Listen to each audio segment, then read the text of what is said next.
Hello everyone, we are going to learn euphemism. So what is euphemism?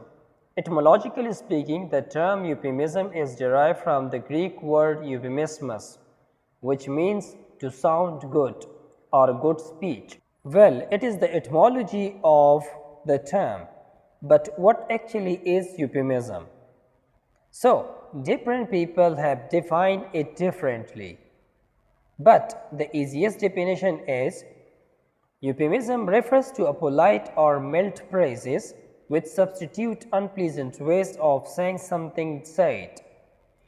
What does it mean by this definition? To put it in very simple words, euphemism refers to those words or phrases which soften difficult situations.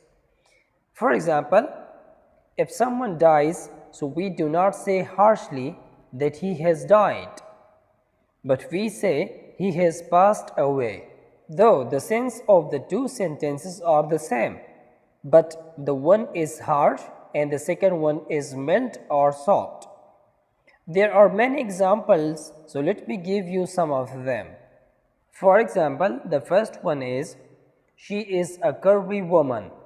Well, if someone is overweight, so we cannot say it that you are overweight, but we use the word curvy instead of overweight because it is soft and very mild than it. The second example is, we have to let you go, John. Let you go is a euphemistic phrase for to fire someone.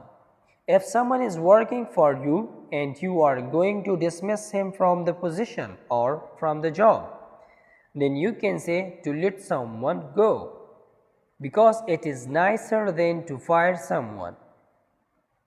And look at the third example. Smith was sent to a correctional facility. What does it mean?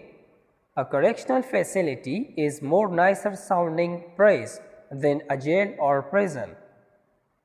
Just say this sentence like this: Smith was sent to jail or prison. So which one is nice sounding one? Obviously the correctional facility. Correctional facility here refers to prison or jail. Well guys, if you have enjoyed the lecture, please like and subscribe the channel, and see you next time. Bye bye.